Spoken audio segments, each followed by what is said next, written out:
Okay. So this is what I'm working with so far. Need to make a couple of cuts and need to figure out a mana base, which is looking to be kind of complicated. Um, we we have three red spells that we want to enable. We have Detonate Fireball, and Goblin Replica, which we don't have to. Goblin Replica, at worst, is a Grey Ogre, so if we don't enable him right off the bat, that's not a disaster. And of course, Fireball is a late game card generally, so we don't need that many red sources. We do already have one with the Talisman of Impulse. That said, we also have two Skyreach Manta, so it's mana base is kind of under some weird pressure here. We want to obviously to be able to cast our black spells early, our blue spells early, but we also want some random red mana sitting around so that we can at least make this guy a 3/3. Skyreach mana probably just going to be a 3/3 for us. We can enable it with Talisman of Impulse and Pentad Prism, so we have some options there still. When I picked up the two Vault of Whispers, I guess in my mind at the time we were looking at blue-red, throwing the Vault of Whispers in to enable. Since we ended up black anyway, these don't really turn our Sunburst on. But that's fine. They turn some other things on. They enable our Nurok Prodigies. They enable our, where they go, the Thoughtcasts. Thoughtcast probably going to be, I don't know where I should put this. 3-drop sounds about right, but also might be a little ambitious. In any case, we need to make a couple of cuts, and I'm hesitant to cut any more of our artifacts, just because these Thoughtcasts really start to look clunky the more artifacts you cut. I guess we do have the two vaults anyway, so Scale's Goria, really unexciting in our deck, so I think that's probably going to be the next cut. Again, Scale's totally playable. If it's consistently going to be free, you're happy to have it. It's not going to consistently be free in this deck at all, so I think that's our first cut.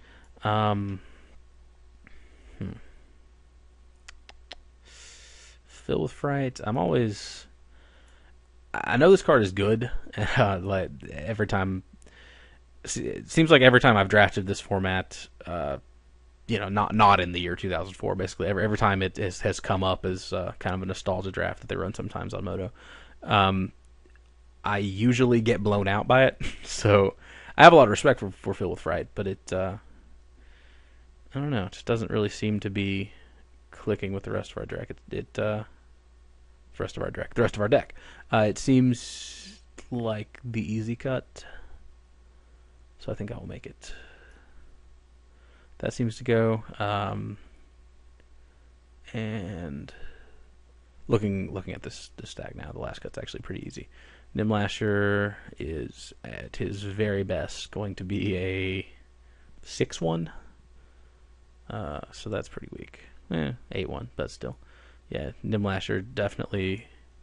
As the draft progressed, we didn't enable Nimlasher nearly as much as we would have hoped, so he can get the axe.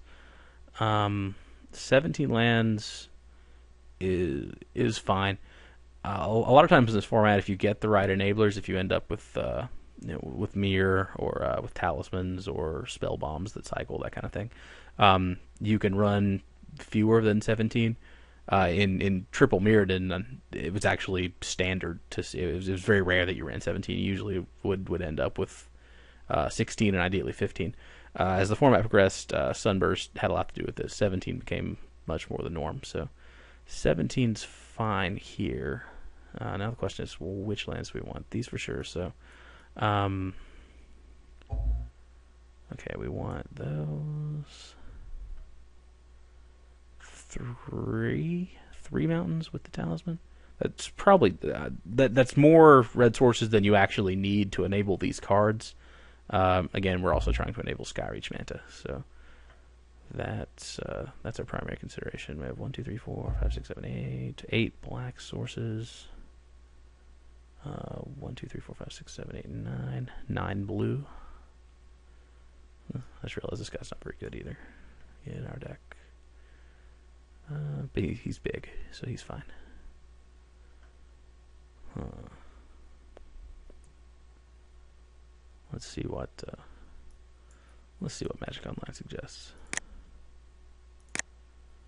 Yeah, 8, 7, and 2.